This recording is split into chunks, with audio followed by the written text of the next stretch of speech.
And one of the things that was really focused on in that interview with Oprah was that Megan mentioned that one of the royal family members, and she wouldn't say who, made a comment about being concerned about the baby's skin color, like how Hmm. dark the baby might be, because this would be the first biracial royal baby, essentially. And it's like, It's amazing that who this really kind of cares? stupidity is still keep going. Oh Is yeah. still going on. Like this child is here because of its skin color. Is that really what you're talking about? Well, you got to be old to be still stuck in that kind of thing. And I Mhm. go, these people are going to die out, and hopefully this kind of attitude of because of your skin color, you are somewhere lower. It should be laughable now. It should just be ridiculous. There's too much proof to where it's ridiculous. Yeah. And my philosophy is like, hey, I like to be wrong because every time I'm wrong, I learn something, right? So I have posed your issue, and you can teach me that I'm missing something. I'm all for it. Like there was a time I think I told you about the time where I was talking to it was about 10 white supremacists in a group. And I was excited to talk to them because I had never talked to any white supremacists before. They were passing out these cards, and it was around a bunch of people. They skipped me. I'm like, what was that about? And my white friend was like, no, you don't want to know. I'm like, no, let me check it out. Turned out there's like this loyal order of what they go. I was like, oh shoot, they were about to get back in their van. I was like, yo. I stopped them to talk to them, right? Because I swear, I never met anybody like that, right? I didn't have no fear behind it because I know they're wrong. First of all, I already know that it's crazy, but I wanted to find out how do grown men wind up spending their time on this much hate. And when I got them, I tricked them into talking because I was like, first they wanted to deny it, but I was like, how you going to, represent yourself and then you don't want to speak your piece? And they were like, okay, and they wanted to go head to head with me. It was cool. It was cool. First of all, they learned something that uh, we both learned something because I was a little shocked about this because they were like, hey man, you can't tell me that it is not more crime in the black communities than white communities. And it was talking about how it's just like the death rate, murder, and all that type of stuff. And I'm like, yeah, proportionally. Like if you're talking about like statistically, where we're coming from, a degradation and slavery and everything else, yeah, naturally things are going to change. But let me ask you a question. I said, where's the crime rate highest in the white communities? And it's like, and I saw like, is that not in the trailer parks and the Mhm. the places where is low income and low education? They're like, yeah. And I said, well, let me ask you another question. Do you think rich black people or middle class black people rob and steal? They said no. I said, wait a second. Please repeat that. And he says, I said, you're saying that rich black people do not steal from each other. And they're like, no. I was like, I'm serious. Like, it freaked me out because I go, well, where's your racism? Because if what you're telling me is that crime is indicated, it's prevalent in the low income Mhm. and undereducated communities, whether it's white or black. That's exactly what you're telling me. And silence. They're like, what are you saying? So because if you were truly racist, you'd be saying rich black people rob from each other and rob other people because they can't help because it's in their genetic makeup.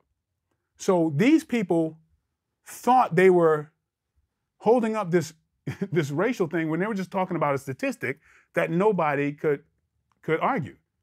Yeah, if there are more percentage wise poor black people, yeah, then uneducated per capita because of the history of being, of course, denigrate all that type of stuff.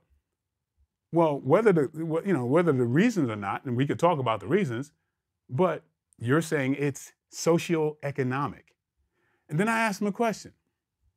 And sometimes your victory is just in the silence after you asked the question. I said, all black people don't rob from each other. I said, rich black people don't rob from each other. He said, right. I said, do rich white people rob from each other? Silence. There was this little moment where they went, right? Because he had to think about it. Not trying to put up a racial argument or whatever, but to get this person to think about it for a second, that little eye movement from like that was golden. But the true thing is, I mean, the deeper thing is later on in the conversation I talked about, because he talked about the whole racial of the biblical like reasons for for slavery, like the justifications for it. And I asked him, I said, okay, you're talking about Christ and this and that and Jesus and how what's the I forgot the passage about honor your masters. It's something in that thing. I'm like, cool. Well, I set him up with this. I said, well, how would you feel if a black person moved in your neighborhood? So no, we wouldn't like that. We think people should live in their own neighborhoods. I was like, okay. How about if a Middle Eastern guy moved in your neighborhood? Same thing. No, wouldn't be welcome. I said, so what you're telling me is a Middle Eastern guy, say from Jerusalem, comes back and moves in your neighborhood. What do? Do you burn a cross in his yard? And just making them think about it. When I say comes back from Jerusalem, would you welcome the man that you're literally justifying your prejudice off the teachings of Jesus, who you wouldn't accept in your community? And the silence that came from there, that's what you go after. For me, you get people to think. You don't say you're wrong, because they're never going to hear you. Yeah. You get them to think in another way. And they ended up talking about, well, what about black people? Well, not you, but I'm like, wait a second. No. What do you mean not me? No, you're not just black. You're mixed with something else. I'm like, wait a minute. So you got to, because your narrative of what black people are, now I'm no longer black, me, not black, because it doesn't go along with, because I'm a free thinking person and I'm not intimidated by the way you think. And I really want to hear your argument. But when I tell you your argument back to you, you finally hear it. Yeah. There's a term that I love called cognitive dissonance. Exactly. When you believe something so strongly and suddenly you get a new piece of information that just tears down everything you believed, but you don't want to accept that new information. You somehow try to work that into your original theory, but when you in some strange type of way. Yeah, but when like, you sneak up on but you're not really black. You're mixed. Right? Yeah. No, I'm not. No, yes, you are. Because otherwise, my whole argument falls apart. So then I could do that to him on that one too. So I'm a white guy. You're right. Let me take this. You know what I mean? Let me take this makeup off. You're right. You got me. That's all you do. It's like, just like we're talking about. Okay, no vaccine. The world's going to be left to you.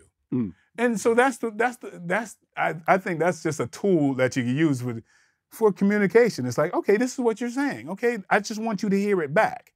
And that's just a technique that, it's worked for me, because like I say, I like to learn. So tell me where I'm wrong, and I'll be like, hey, I'll be the first one to tell you, hey, I was off on that one. Thank you.